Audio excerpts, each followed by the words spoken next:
प्रत्येक स्त्री हतबल असते. दोन्ही कुटुंबाचा विचार करून, दोन्ही नात्यांचा विचार करून ती हतबल का असते? का तिचा कोणी विचार करत नाही? प्रत्येक गोष्टीला तिनेच प्रश्नाचं उत्तर द्यायचे. का ती एवढी हतबल का असते? तिचा का कोणी विचार करत नाही? आणि प्रत्येक स्त्रीच्या बाबतीत तसंच. ती हतबल असते का काही करू शकत नाही? का? तिची दोन्ही बाजूनी कोंडी होती.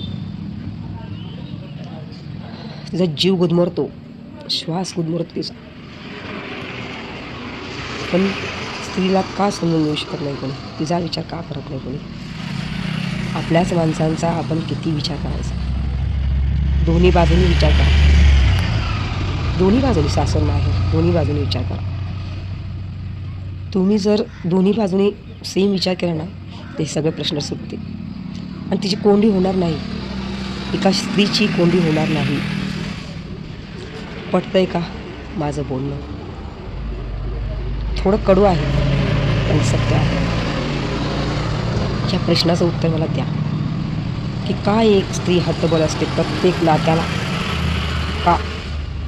बेदर्द दुनिया से मुझे लड़ना नहीं आता, बस इतना हौसला दे.